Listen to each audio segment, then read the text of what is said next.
नमस्कार, AP talk टाइममा स्वागत छ। म निराजन भण्डारी। सत्तारूढ दल नेपाल कम्युनिस्ट पार्टी नेकपा भित्रको अन्तर्कलहको विषयमा त हामीले बारम्बार समाचारहरू सम्प्रेषण गरिरहेका छौँ र धेरैलाई यो सर्वविदितै छ। तर हिजोदेखि फेरि नेकपामा नयाँ तरङ्ग उत्पन्न भएको छ। विशेषतः प्रधानमन्त्री केपी शर्मा ओली र कार्यकारी अध्यक्ष प्रचण्ड बीचको भेटवार्तापछि प्रधानमन्त्रीले कार्यकारी अध्यक्ष प्रचण्डलाई अब हामी आफ्नै बाटो लागौँ भन्नुभएको भन्ने समाचार। प्रचण्डले आफ्ना निकटका नेताहरूलाई ब्रिफिङ गर्नुभएपछि यो विषय अहिले केन्द्रीय राजनीतिको सबभन्दा तातो विषय बनेको छ। के नेकपा साँच्चै फुडको सङ्घारमा पुगेको हो? आज हामी यो विषयमा कुराकानी गर्दैछौँ। कुराकानी गर्न आज हामीसँग हुनुहुन्छ नेकपाका केन्द्रीय सदस्य माधव सापकोटा। स्वागत छ माधवजी। धन्यवाद।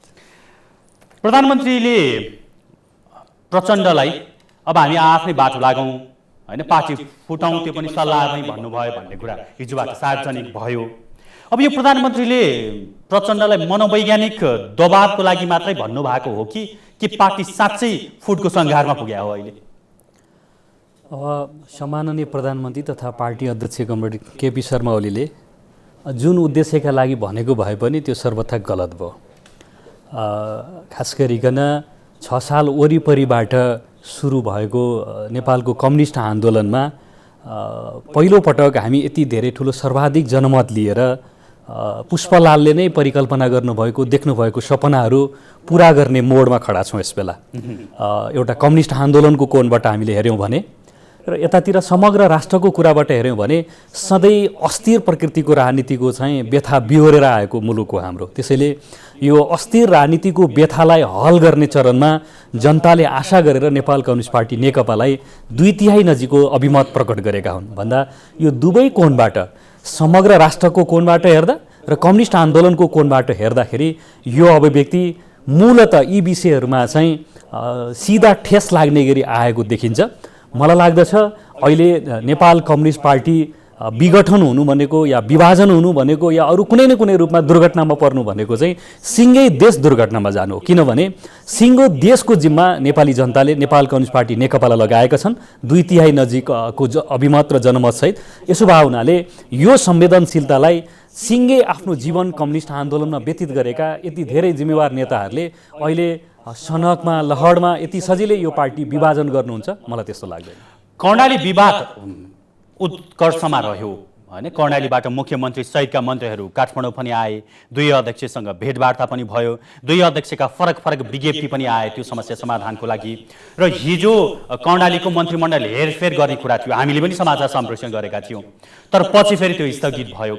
यतिसम्म कि अहिले मन्त्री सम्हालिरहनु भएका व्यक्तिले फेसबुकमा स्टाटसै लेखेर औपचारिक रूपमा मन्त्री पद छोडेको भनेरै लेख्नु भएको थियो। यसको मतलब हिजो मन्त्रीमण्डल पनि परिवर्तन हुँदै थियो।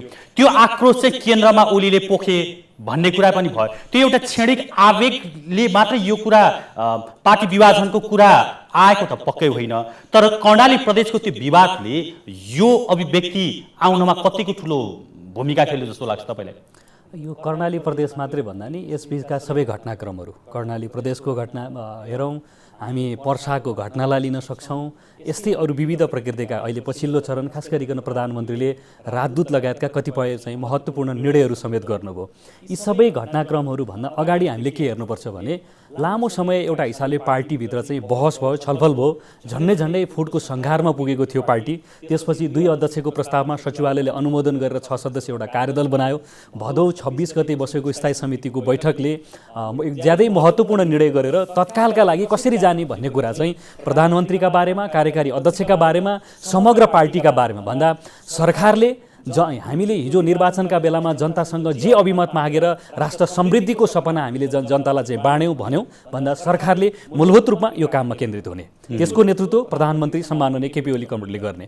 सँगै पार्टीलाई जीवन्त तुल्याउनुपर्छ, पार्टीभित्र विचार, राजनीति, सङ्गठन र संस्कृतिका आधारमा एउटा बहस सृजना गर्नुपर्छ। त्यसको चाहिँ डेस्टिनेसन भनेको, त्यसको गन्तव्य भनेको चाहिँ महाधिवेशन हुनुपर्छ। त्यसैले महाधिवेशनमा अब हामी केन्द्रित हुने भन्दा पार्टी कामका हिसाबले विचार, राजनीति, सङ्गठन, संस्कृति सबैलाई केन्द्रित केन्द्रित गरेर महाधिवेशनमा लैजाने, त्यसको चाहिँ मूलभूत रूपमा नेतृत्व अध्यक्ष कमरेड प्रचण्डले गर्ने र आर्थिक समृद्धिको दिशातिर जानका निमित्त सरकारले नेतृत्व गर्ने, पहल कदमी लिने गत भदौको 26 गते सम्पन्न भएको थाई कमिटीको बैठकले गरेका महत्त्वपूर्ण निर्णयहरूमध्ये यो हो। तर तपाईँ 26 गते भदौ 26 गते, तर आज हामी मङ्सिर कार्तिक 26 गते नपुग्दै ती निर्णयहरूका चाहिँ मसी सुक्न नपाउँदै एकाएक पार्टी अध्यक्ष तथा सम्माननीय प्रधानमन्त्री त्यो कार्यालयले दिएको निर्देशन भनौँ, निर्णय भनौँ र सहमति भनौँ, त्यो पनि त कार्यान्वयन यो बीचमा त केही पनि भएको हुन सकेन। सबै ओली प्रधानमन्त्री जो हुनुहुन्छ उहाँले आफै खुसी नै कामहरू गरिरहनु भएकै देखिन्छ सबै। ठिक भन्नु निराजनजी, कुरा के हो भने एउटा त पार्टीको ज्यादै महत्त्वपूर्ण छलफल र निष्कर्षपछि निस्केका निष्कर्षहरू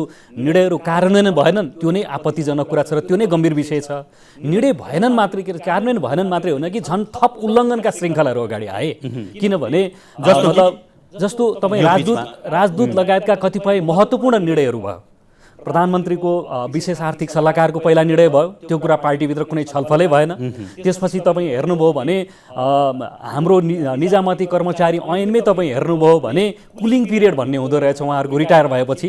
तर मुख्य सचिव चाहिँ रिटायर हुनुभन्दा अघिल्लो दिनै मुख्य सचिवलाई राजदूत नियुक्त गरेर पठाइयो, जुन कुरा सर्वथा रूपमा त्यहाँ केही न केही चाहिँ वैज्ञानिक फ्याक्टरहरू होला नि त त्यसो गर्नुका पछाडि भन्दा धेरै लामो व्याख्या नगरिकन त्यो राजदूत लगायतका कतिपय नियुक्तिका कुराहरू हेर्नुहोस्। त्यसपछि क्याबिनेटको चाहिँ विस्तार भयो। क्याबिनेटका बारेमा चाहिँ आधारभूत रूपमा राम्रो काम गरिराखेर कामहरू चाहिँ निरन्तरतामा भएका मन्त्रीहरूलाई कन्टिन्युज गर्ने, बाँकी चाहिँ अरू समग्रतामा चाहिँ रिसफल गर्ने भन्ने चाहिँ स्थायी समितिको म्यान्डेट हो नि। त्यसो नगरेर त्यसको मर्म र भावना विपरीत प्रकारका गतिविधिहरू भए र अरू यी जम्मै अस्वस्थ उल्लङ्घन गर्दै गर्दै कहाँसम्म पुग्यो भने पर्सासम्म पुग्दाखेरि एउटै पार्टी कमिटीको शपथ ग्रहण समारोहमा गाउँपालिका कमिटीको सचिवलाई बाँसले टाउकोमा चाहिँ प्रहार गरेर हत्या गर्ने तहसम्म पुग्यो। हत्या मात्रै गरिएन कि हत्या जस्तो जघन्य अपराधलाई कानुनी दायरामा नल्याउन दिनका निमित्त सिङ्गै पार्टीका चाहिँ एउटा तहका नेतृत्वहरू लाग्ने जस्तो चाहिँ घटनाक्रम आयो भन्दा तपाईँ यसरी श्रृङ्खलाबद्ध रूपमा हेर्नुभयो भने घटनाक्रमले के देखाउँछ भने अब हामी एउटै पार्टी हौँ कि होइनौँ र पार्टीभित्र भएका जम्मै निर्णयहरूलाई चाहिँ कार्यान्वयन गर्नका लागि को कति बढी इमान्दार भयो भएन भन्ने कुरा चाहिँ गम्भीर रूपमा प्रश्नहरू अगाडि आएका छन् र हिजोसम्मका चाहिँ नेताहरूको अभिव्यक्ति घटनाक्रमहरू यी श्रृङ्खलासँग सम्बन्धित छन्। अब सरसटी हेर्दाखेरि अलिकति पहिला वैशाखतिरै सायद जस्तो लाग्छ मलाई प्रधानमन्त्रीले पार्टी फुटाउन मिल्ने गरी एउटा अध्यादेश पनि ल्याउनु भएको थियो होइन।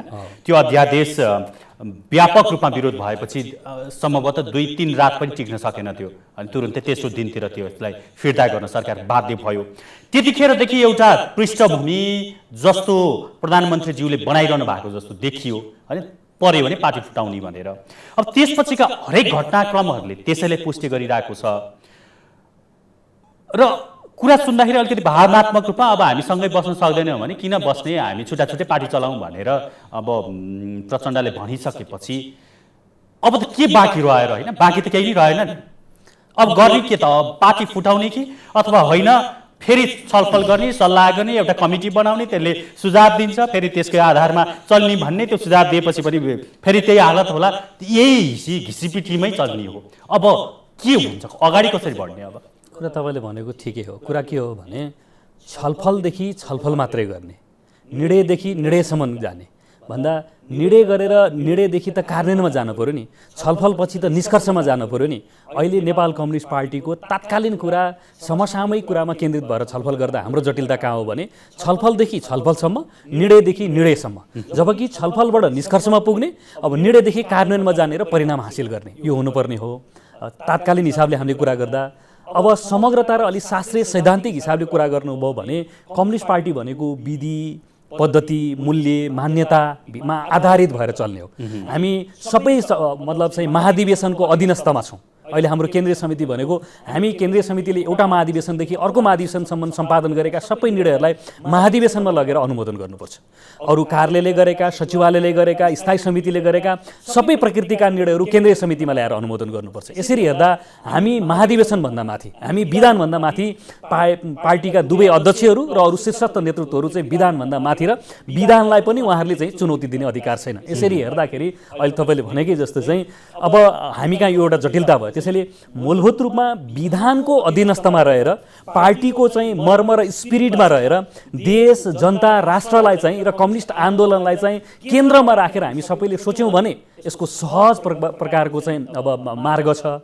यदि हामीले त्यसो नगर्ने मतलब चाहिँ व्यक्तिगत स्वतन्त्रताको हदबाटै अगाडि बढेर कहीँ न कहीँ चाहिँ अब घोर अराजनीतिक र अराजक प्रकृतिका चाहिँ गतिविधि र कार्यशैली हुने भयो भने त्यसका पछाडि कुरा के हो भने कि त आफू पनि अराजक हुनु पर्यो, आफू पनि घोर अराजनीतिक चाहिँ करण गर्नतिर सहमत हुनु पर्यो अरू बाँकीले पनि। त्यसो नगर्ने हुँदाखेरि चाहिँ अराजनीतिक अराजक गतिविधिहरूका चाहिँ मानेमा राजनीतिक तवरबाट सुसंस्कृत ढङ्गबाट चाहिँ बहस गर्नु पर्यो, छलफल गर्नु पर्यो।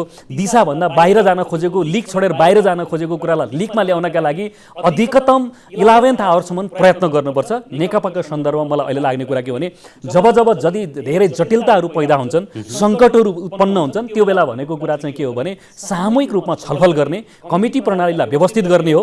अध्यक्ष कमरेड प्रचण्डले अस्तिको दिन बालुवाटार गएर अध्यक्ष तथा सम्माननीय प्रधानमन्त्रीलाई चाहिँ तत्काल सचिवालयको बैठक डाकौँ भन्नुभएको छ। त्यो नै अहिलेका लागि सबभन्दा राम्रो उत्तम। म यहाँनिर के राख्न चाहन्छु भने अहिलेको निकास भनेको तपाईँहरूको जुन बैठक बस्ने कुरा छ, बैठक त पटक पटक स्थगित, यो कुरा सबैले थाहै छ होइन। खास भन्ने हो भने सचिवालय नै अब कुनै औचित्यै छैन भनेर अस्ति यही कार्यक्रममा रामकुमारी झाँक्रीले पनि भन्नुभयो। किनकि सचिवालयले गरे निर्णय नै अब पार्टीले मान्दैन, प्रधानमन्त्रीले मान्नुहुन्न, अध्यक्षले मान्नुहुन्न भने सचिवालयको औचित्य पनि त्यहाँ समाप्त भइसकेको कुरा छ। र पार्टी प्रवक्ता नारायण काजी श्रेष्ठले दुवैजना अध्यक्ष कमरेडलाई पत्रै लेखेर सचिवालय बैठक डाक्नु पर्यो भनेर 2-4 दिन अगाडिदेखि लगातार भनिरहनु भएको छ। र हिजै मात्र पनि उहाँले पार्टीको यो कुरा आइसकेपछि सिद्धान्त, नीति र इमान्दारिता नछोडौँ भनेर बारम्बार भनिरहनु भएको छ। यो आफ्नो ठाउँमा छ। तर प्रधानमन्त्रीले त म बैठक पनि बोलाउँदिनँ, म बैठकको कुरा पनि मान्दिनँ, तपाईँहरू मनलाय गर्नुहोस् भनिसक्नुभयो भन्ने कुरा छ नि त। अब त बाटै बन्द भएन र? जटिलता त्यही हो। तर कुरा के हो भने यो प्रधानमन्त्री कमरेड केपी ओली वा कमरेड प्रचण्ड, कमरेड माधव नेपाल कोही व्यक्ति विशेषलाई के लाग्छ भन्ने कुरा मैले अघि पनि भने त्यो सहायक कुरा हो, गौण कुरा हो। नेतृत्वलाई जे लाग्छ त्यही हुँदो रहेछ, त्यही देखियो, यो हुन पाइँदैन। त्यही भएर पाइँदैन तर भइरहेछ होइन। यो अहिले त कोरोना अरू विविध प्रकारका वस्तुगत जटिलताका कारण पनि अहिले हामीलाई यी जम्मै कुराहरू चाहिँ विधि पद्धतिमा सङ्घर्ष गर्नका निमित्त थप जटिलता भएकै छ। रामकुमारी कमरेडले भनेकै कुरालाई चाहिँ मान्ने हो भने त्यसो त हामीले चाहिँ केन्द्रीय समितिबाट गरेका निर्णयहरू यसरी बुकलेटै बनाएर तल सम्प्रेषण भएको छ। यो केन्द्रीय समितिले गरेका निर्णय मात्रै एकपटक फर्केर हेर्ने हो भने पार्टी त अर्कै दिशामा पुग्छ। त्यसरी हेर्दा सचिवालयका निर्णयहरू मात्रै होइन कि आफैले सिग्नेचर गरेर सर्कुलर गरेको केन्द्रीय समितिका चाहिँ निर्णयहरू समेत अध्यक्ष कमरेडले लागू गर्नुभएको छैन। अर्को पक्ष हो। तर कुरा के हो भने एउटा नेतृत्वलाई खास ढङ्गले विश्वास गरेर जिम्मेवारी सुम्पिएको हुन्छ। त्यो जिम्मेवारीमा चाहिँ उहाँले चाहिँ कुनै न कुनै रूपमा चाहिँ गडबडी गर्न खोज्नुभयो, धोका दिन खोज्नुभयो भने बाँकी रहेका अरू सबै पार्टी सदस्यहरूको समान प्रकृतिको जिम्मेवारी हुन्छ। यसर्थ अहिले यो पार्टीलाई चाहिँ विभाजन हुनबाट रोक्नका निमित्त र यो पार्टीलाई रूपान्तरणको दिशामा लैजानका निमित्त आम रूपमा केन्द्रीय सदस्यहरूको समान प्रकृतिको भूमिका हुन्छ। प्राविधिक रूपमा भन्नुभयो भने संसदीय दलमा या केन्द्रीय समितिमा 40% पुर्याउनुपर्छ। हामी सबै केन्द्रीय समितिका सदस्यहरूले खबरदार अहिले पार्टी विभाजन गर्न पाइँदैन। गत माघमा सम्पन्न भएको दोस्रो केन्द्रीय समितिका बैठकले सम्पादन गरेका निर्णयहरूलाई अक्षरशः पालना गर्नुपर्छ भनेर हामीले सकारात्मक खबरदारी र सङ्घर्ष गर्ने हो भने यी सबै कुराहरू ठिक भएर जान्छ। समस्या कहाँ हो भने कुनै न कुनै रूपमा अहिले तपाईँ सामाजिक सञ्जालहरूमा मिडियामा अन्यत्र हेर्नुभयो भने कुनै न कुनै रूपमा आन्दोलनलाई केन्द्रमा राख्ने, कम्युनिस्ट आन्दोलनलाई केन्द्रमा राख्ने, समृद्धिको मुद्दालाई बोक्ने, राष्ट्रको हितलाई केन्द्रमा राख्ने कुरा चाहिँ छोडेर कुनै न कुनै रूपमा चाहिँ गुट उपगुटका चाहिँ ढोलहरू बजाउने प्रकृतिको जे हाम्रो समस्या भयो त्यो छ। यो कुरा छोडेर आम रूपमा मूलतः केन्द्रीय समितिमा रहेका चाहिँ केन्द्रीय सदस्यहरूले सकारात्मक रूपमा दबाब डाल्ने हो, सङ्घर्ष गर्ने हो भने र मैले भने अरू केही गर्नु पर्दैन। यसबीचमा भएका निर्णयहरू कार्यान्वयन गर्ने विश्वासयोग्य वातावरण बनाउने बित्तिकै पार्टी एकता बच्छ र अगाडि जान सक्छ। अब पूर्व माओवादीको प्रतिनिधित्व गर्नुहुन्छ तपाईँ पनि। पूर्व माओवादीका नेताहरूले अहिले के भनिरहनु भएको छ भनेदेखि खास भन्ने हो भने ओलीले चाहिँ पहिलेदेखि यो अभ्यास गरिरहनु भएको छ अनि मिडियाहरूमा पनि यो चिज आइरहेको छ। जस्तो शनिबार भेटघाट भयो प्रदीप नेपालसँग जो नेकपाका पुराना नेता, कम्युनिस्ट नेता मानौँ, उहाँ अब अलि अस्वस्थ पनि हुनुहुन्छ होइन। त्यहाँ प्रधानमन्त्रीका 3जना सल्लाहकार, कुनै एउटा प्रदेशका मुख्यमन्त्री, अहिलेका बहालवाला स्वास्थ्य मन्त्री नै गएर वास्तवमा प्रचण्डबाट माधव नेपाललाई छुटाएर यतातिर मिलाउनु पर्यो भन्ने प्रकारको कुरा गर्नुभयो। यसको मतलब पूर्व नेकपा एकजुट हुने एउटा र अर्को भनेको महासचिवको स्टाटस जो त्यति फेसबुकमा सक्रिय हुनुहुन्न, सामाजिक सञ्जालमा सक्रिय हुनुहुन्न, उहाँले पार्टी एकीकरण गम्भीर सङ्कटमा पर्यो भनेर लेखिसक्नु भएको छ। र अर्को कुरा, जस्तो माधव कुमार नेपाललाई दुई चोटि हप्तामै भेटेर प्रधानमन्त्रीले अब पूर्व माओवादीलाई छोडिदिनुहोस्, यतैतिर आउनुहोस्, हामी मिलेर जाउँ भनेर जुन प्रकारको त्यो वातावरण एउटा बन्दैछ, त्यो वातावरणले त स्पष्ट रूपमा त पार्टी विभाजनको घोषणै मात्र हुन बाँकी जस्तो देखिया छ के। अब यो चिज टर्छ र नआत्तिनुहोस् भनेर कार्यकर्ताहरूले तपाईँले कसरी अब विश्वस्त पार्न सक्नुहुन्छ? ठिकै हो, त्यो त घटनाक्रमहरू चाहिँ सङ्गीनपूर्ण ढङ्गले अगाडि बढेका छन्। यसमा मूलभूत रूपमा कार्यशैलीका हिसाबले जिम्मेवार पार्टी अध्यक्ष तथा सम्माननीय चाहिँ प्रधानमन्त्री कमरेड केपी शर्मा ओली नै जिम्मेवार रहनुभएको कुरा तपाईँले राख्नुभएका तथ्यहरू र अरू सबै दिनको घाम जतिकै छर्लङ्ग भएकै छ। नेकपा नामको पार्टी नै दर्ता भएर त्यत्रो ठुलो लडाइँ नेकपा एमाले भन्ने नै दर्ता गर्नुभयो। यी सबै श्रृङ्खलाहरू छँदैछन्, तर पनि तपाईँले भने जस्तो आश्वस्त हुने परिस्थिति अहिले कोही एकजनाले अपिल गरेर मात्रै हुने परिस्थिति छैन। किनभने चिजबिजलाई ढाकछोप गर्न थालियो भने त्यो त मतलब कोर्रा आदर्श र आडम्बर ढोङ जस्तो हुन्छ। म त्यसो गर्ने पक्षमा त अहिले छैन। र म फेरि पार्टी विभाजन भइसक्यो भनेर जसरी सामाजिक सञ्जाल र मिडियाहरूमा कुराहरू आएको छ नि, त्यो तरिकाबाट बहस गर्ने पक्षमा पनि छैन। यहाँनिर अलिकति निराजनजी मलाई थोरै समय दिनुभयो भने म एक दुईवटा कुरा, अहिले पार्टी किन विभाजन हुने? हाम्रो पार्टीभित्र अहिले भनेको कुरा के हो भने जे निर्णय भएको छ त्यो कार्यान्वयन गरौँ भने न हो। कमरेड प्रचण्ड, कमरेड माधव नेपाल लगायतका चाहिँ सचिवालयमा भएका 9 जना मध्ये 6 जना कमरेडहरू हिजो खुमलटारमा बसेर नि उहाँहरूले भनेको कुरा, प्रधानमन्त्री कमरेड केपी ओलीलाई आग्रह गरेको कुरा के हो भने विगतमा जे कुरा निर्णय भएका छन् समझदारीका आधारमै सर्वसहमतिका आधारमा भएका निर्णयहरू जे छन् त्यो बहुमत अल्पमत होइन। कुनै एउटा निर्णयमा कमरेड केपी ओली र अरू कमरेडहरूले नोट अफ डिसेन्ट लेख्नु भएको छैन। बरु हेर्ने हो भने नोट अफ डिसेन्ट त यस बीचका चाहिँ घटनाक्रममा कमरेड माधव कमरेडले लेख्नु भएको छ। यसरी हेर्दाखेरि प्राविधिक र तत्कालीन कुराहरू र हुन त मिडियामा अलिकति बढी चाहिँ आउन पर्ने कुराहरू कम आएका छन्, प्राविधिक विषयहरू चाहिँ बढी हाइलाइट भएको छन्। किनभने त्यही न्युजहरू सेल्स हुन्छ। विषय सँगसँगै अहिले खास गरिकन कमरेड प्रचण्डले, माधव नेपालले लगायतका अरू कमरेडहरूले चाहिँ उठाएको कुरा, प्रवक्ता नारायण काजी कमरेडले चाहिँ दिनमा 2-3टा ट्विट गर्नुभएको कुरा सबै हामीले फलो गरेर हेऱ्यौँ भने कोभिड लगायतका तात्कालीन समसामयिक कुराहरूमा सरकारको भूमिका कमजोर रहन गयो। यो बारेमा पार्टीभित्र छलफल गरौँ भनेको। अझ अलि अगाडि कमरेड प्रचण्डले भनेको कुरा के हो भने सर्वपक्षीय सर्वदलीय हिसाबले सबैलाई समेट्ने गरिकन प्रधानमन्त्रीलाई सहयोग हुने गरिकन प्रधानमन्त्रीकै नेतृत्वमा एउटा विशेष संयन्त्र बनाऊ, कार्यदल बनाऊ भनेको, या जे दिए पनि। किनभने त्यसो गर्दा यो राष्ट्रिय अन्तर्राष्ट्रिय प्रकारको सङ्कट छ, यसलाई हल गर्नका निमित्त त्यही स्तरको चाहिँ राष्ट्रिय सहमति जरुरी छ। त्यसकारण संयन्त्र बनाऊ भन्दा कहीँ न कहीँ मेरा विरुद्ध षड्यन्त्र भन्ने तहको चाहिँ अभिव्यक्तिहरू पनि आए। यसरी हेर्दा समसामयिक र तात्कालिक हिसाबले पार्टीभित्र बहसको कुरा के हो भने सरकारले हिजो निर्वाचनका बेलामा पार्टीका तर्फबाट घोषणापत्र, प्रतिबद्धता पत्र लिएर गएर जनतासँग जे सङ्कल्पका साथ माग गरिएको थियो त्यो कुरा पुरा गर्न सकेन, सो भावना अनुसार चाहिँ कार्य सम्पादन गर्न सकेन भन्ने मूल स्पिरिट हो नि। तर यहाँ विषय के बनाइयो भने प्रचण्डलाई प्रधानमन्त्री बन्न हतारो भएको के भएको भन्ने कुरा यसमा कुनै सत्यता छैन। किनभने उहाँले फुल यो 5 वर्ष कमरेड केपी ओलीलाई प्रधानमन्त्रीका लागि लेखेर दिनुभएको छ, त्योभन्दा अरू बाँकी केही गर्नु पर्दैन नि। तर अहिले भनेको कुरा के हो भने पार्टीको विगतका घोषणापत्र र प्रतिबद्धताहरूमा हामीले जनतासँग भोट माग्दा जे प्रतिबद्धता कमिटमेन्ट गर्यौँ सो मर्म र स्पिरिट अनुसार कमसेकम काम गर्नु पर्यो। अहिले 100मा 100% गर्न सकेन भने 60% त यो कार्यकालमा गरौँ, 40% त गरौँ। तर त्यो लक्ष्य नदेखिए पछाडि अघि नै मैले भने जस्तो कि त यो अराजकता र बेथितिसँग लपेटिएर आफू पनि त्यतै पुग्नु पर्यो, त्यता नजानी हो भने यो बेथितिलाई कन्ट्रोल गरेर थितिमा लैजानका निमित्त चाहिँ पार्टीभित्र त बहस गर्नु पर्यो। बहस गर्दा कुरा कस्तो भने पदका लागि, प्रधानमन्त्रीका लागि, सत्ताको लुछाचुँडीका लागि अघि मैले भने कुलिङ पिरियड भनेर चाहिँ बकाइता चाहिँ निजामती कर्मचारी ऐनमा लेखिएको छ। कुलिङ पिरियड समेतै बस्न दिएर हतनापत्ता पार्टीभित्र कुनै छलफलै नगरिकन राष्ट्रका तर्फबाट प्रतिनिधित्व गरेर जाने महत्त्वपूर्ण चाहिँ राष्ट्रमा राष्ट्रको प्रतिनिधित्व गर्ने दूतहरू नियुक्त गर्ने कुरा पार्टीभित्र छलफलको कुरा त छोडिदिनु सुइँको समेत छैन भन्दा यी सबै व्यतिथिलाई चुप लाएर टुलु हेरेर बस्दाखेरि चाहिँ राम्रो हुने त्यो त कुरा भएन। यसरी हेर्दाखेरि तत्काल यी जम्मै राम्रो गर्नुहोस् भनेर प्रधानमन्त्रीको भलोमा हितमै पार्टीका नेताहरूले भनिरहनु भएको छ भन्दा मेरो विचारमा यी सबै कुराहरूलाई उहाँले आफ्नो हितमै चाहिँ पार्टीका अरू नेताहरूले सहयोग गरिराख्नु भएको छ भन्ने कुरा सकारात्मक रूपमा उहाँले लिनुपर्छ र विगतमा उहाँको समेत सहमतिमा सर्वसम्मतिले भएका निर्णयहरू कार्यान्वयन गर्ने र आफूलाई रूपान्तरणको दिशामा लानु उहाँले बल गर्नुपर्छ। तपाईँले 100% सही कुरा गर्नुभयो होइन। नीति विधानमा चल्नु पर्यो र पार्टीले गरेका निर्णयहरू कार्यान्वयन गर्नु पर्यो। त्यति गर्दै भने समस्या केही पनि छैन, त्यही नगरेरै यो समस्याहरू उत्पन्न भएको छ।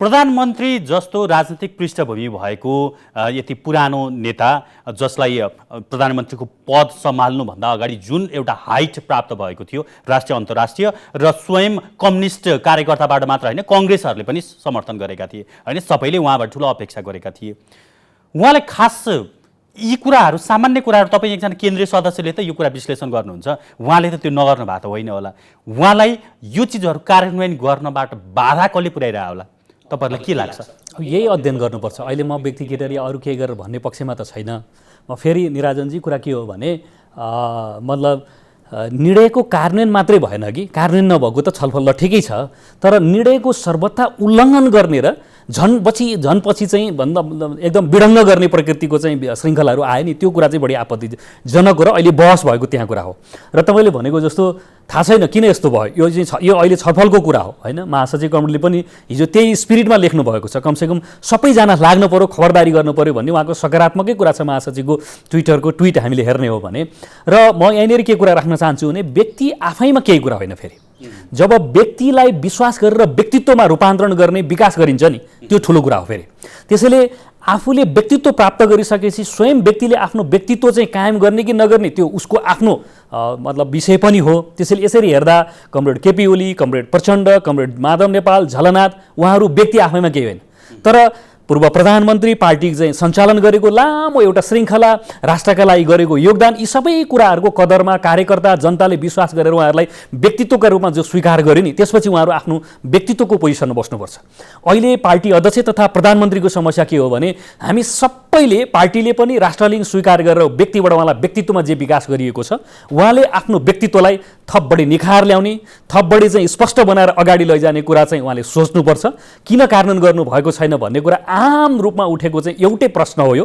त्यसैले कम्युनिस्ट आन्दोलनको कोणबाट पनि र राष्ट्रको समृद्धि र सिँगै देशको भाग्य भविष्यको कोणबाट हेर्दाखेरि पनि आफूलाई व्यक्तित्वको रूपमा राष्ट्रले स्वीकार गरेपछि व्यक्तित्वको ओहदामा बसेर कार्यशैली र जिम्मेवारी अपनाउनुपर्छ अहिले म यति भन्न चाहन्छु यस्तो सुगम अवस्था थियो होइन प्रधानमन्त्रीलाई यस्तो खालको अवस्था त कहिले आउँछ र अनि उहाँले चाहनु भए जस्तो चिज गर्न सक्नुहुन्थ्यो त्यो पनि वैधानिक तरिकाबाट त्यो चिजबाटै उहाँ आउट हुनुभयो होइन यसको पछाडि प्रधानमन्त्रीलाई भन्दा प्रधानमन्त्रीको त्यो किचन क्याबिनेटका व्यक्तिहरूको डिसिजन हाबी भयो प्रधानमन्त्रीलाई एउटा त्यो घेराभित्र पारियो भन्ने प्रकारको कुरा गर्छन् त्यसले पनि केही मात्रामा यो सबै राजनीतिक घटनाक्रमलाई असर पारे जस्तो छ कि छैन तपाईँको विचारमा खास गरिकन मार्क्सवादले के भन्छ भने वस्तु विकास र विनाशमा आत्मगत पक्ष नै अन्तिम र निर्णायक कुरा हुन्छ भन्छ त्यसले अरू सहायक कुरा हो वस्तुको विकास हुने कि विनाश हुने भन्ने कुरा भनेपछि मार्क्सवादका हामी कार्यकर्ता हौँ मार्क्सवादी विश्व दृष्टिकोणलाई हामीले स्वीकार गर्छौँ भनेपछि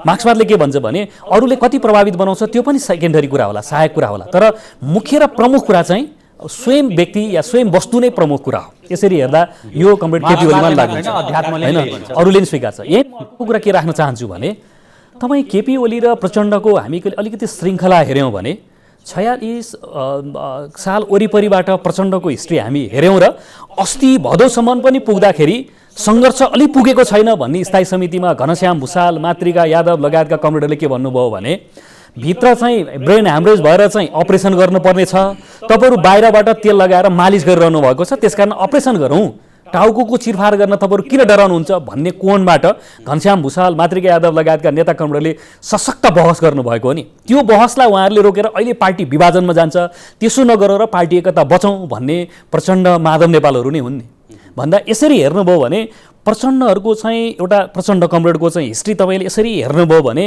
एकताको चाहिँ नै प्रवृत्ति हाबी भएको जस्तो देखिने कमरेड केपी ओलीको हेर्नुभयो भने आजीवन एउटा हिसाबले यो कालखण्ड बाहेक तपाईँ हेर्नु भने पार्टीभित्र प्रतिपक्ष जस्तो टाइपको निरन्तर सङ्घर्ष गरिरहने जस्तो भन्दा यो मनोविज्ञानले नै कतै काम पो गरेको छ कि यद्यपि कमरेड केपी ओलीको यो तहको विश्लेषण गर्ने मेरो व्यक्तित्व बनेको छैन त्यो कुरामा म क्लियरै छु तर आजसम्मका घटनाक्रममा आएर प्रचण्ड केपी ओलीहरू पार्टीको चाहिँ प्रमुख जिम्मेवारीमा पुग्दा हाम्रै उमेरका त हो उहाँहरू पनि यसरी हेर्दा व्यक्तित्व बनिसकेको छ नि त्यो कुरा म स्वीकार छु तर यति कुरा भन्न के बाध्य भएँ म अहिले भने कुनै न कुनै रूपमा चाहिँ अब बिस्तारै उमेर ढल्कँदै गएपछि त्यहाँ अनुभववादको चाहिँ समस्या पनि आउँछ विगतका चिजहरू जम्मै चिजहरू यसरी हेर्दा कमरेड प्रचण्डको अलिकति एकतातिर, सम्झौतातिर, समन्वयतिर, मध्यमार्गी निर्णयतिर जान प्रयत्न गर्ने हामीले हिस्ट्री पल्टेर हेऱ्यौँ भने पनि कमरेड केपी ओलीको के देखिने भने आफूलाई लागेपछि झ्याप्प अडान लिने, आफूलाई लागेका कुरा ड्याङड्याङै निर्णय गरेर जाने, अरूले मानोस् नमानोस् यस्तो प्रकारको चाहिँ पृष्ठभूमि र हिस्ट्री देखिन्छ भन्दा यही मनोदशाले यसको जुन एउटा महासङ्कट जस्तो देखिया छ हैन, यसो हेर्दाखेरि जुनसुकै बेला पार्टी अलग भएको घोषणा हुने हो कि भने जस्तो त्यो प्रकारको एउटा खतरा जुन देखेको छ, त्यो खतरालाई टार्न त पर्यो हैन। त्यो टार्ने त्यो लिडरसिप कसले गर्ने र दुई पक्षलाई ल्याएर एउटा उपयुक्त वातावरण कसरी बनाउने भन्ने आफ्नो ठाउँमा त्यो अहिले गम्भीर चुनौती बनेको छ। बीचमा तपाईँले अहिले पनि भन्नुभयो दोस्रो पुस्ता विशेष गरेर युवाहरू र अलिकति बुद्धिजीवी भन्नेका नेताहरूले बीचमा अलिकति आफ्नो क्रियाशीलता सक्रियता पनि देखाउनु भएको थियो। अब दुई अध्यक्ष अथवा पुरानो पुस्ताले त यो खासै गर्ला जस्तो देखिया छैन। अबको यो कन्डिसनमा यो महासङ्कट टार्न युवाहरूको भूमिका के हुनुपर्छ, अन्तिम भूमिका भनौँ, होइन भने जुनसुकै बेला दुर्घटना हुन सक्छ। अब ठिकै हो, अहिले नै म एउटा के निष्कर्षमा पुगेको छैन भने comrade KP Oli, comrade Prachanda, Madhav Nepal, Jhalanath लगायतको यो पुस्ता जे छ हाम्रो पार्टीमा उहाँहरूलाई तत्कालै चाहिँ लिडरसिप अस्वीकार गरेर रातारात अर्को कोही त्यो स्तरको व्यक्तित्व अघि नै मैले भने जस्तो निर्माण गर्न सकिँदैन भन्दा त्यो हाम्रो नेपाली कम्युनिस्ट आन्दोलनका लागि एउटा ठुलो पुँजी हो, सम्पत्ति हो, त्यसलाई पुँजीकृत गरेर स्वीकार गर्नुपर्छ र उहाँहरूसँगै चाहिँ सँगै रहेर स्वीकार्न नसक्नु र उहाँहरूलाई त्यो जुन स्थान दिनु हो उहाँहरूको सम्मान मान होइन त्यो सबै चिज गर्नुपर्छ। यहाँ अहिले देखिया के छ भने सबै पार्टीमा नेकपामा मात्रै होइन त्यो 5-7 जना व्यक्तिहरूकै केन्द्रमै रहने, उहाँहरूले जे भन्यो त्यही भइरहने, उहाँहरूले नै चलाउने आफ्नो घर चला जस्तो भरै त बिग्रिरहेछ। दोस्रो जेनेरेसनमा रूपान्तरण हस्तान्तरण हुनलाई जस्तो सचिवालयमा अहिलेको 9 जना मध्ये 4-5 जनाको नाम तपाईँ लिनुभयो, त्यो बाहेक अरू त कति चाहिँ डाइनामिक मान्छेहरू हुनुहुन्छ जसलाई दागी पनि नलागे व्यक्तिहरू हुनुहुन्छ हैन। उहाँहरूलाई अगाडि सारौँ भन्न युवा पुस्ता किन सक्दैन त? सक्नुपर्छ, अब सक्नुपर्छ। र यसका लागि एक दुईवटा कुरा मैले भने मूलभूत रूपमा आजको लागि मुख्य नेतृत्व उहाँहरू नै हो, त्यो कुरा स्वीकार्दै अब कुरा यहीँनिर तपाईँले भनेको जस्तो कुरा के भने दोस्रो पुस्ताका नेताहरूले चाहिँ अघि घनश्याम भुसाल कमरेडकै तर्क लिएर हेर्ने हो भने ब्रेन ह्यामरेज भएको बिरामीलाई मालिस गरेर मसाज गरेर तेल लगाएर निको हुँदैन, चिरफार नै गर्नुपर्छ।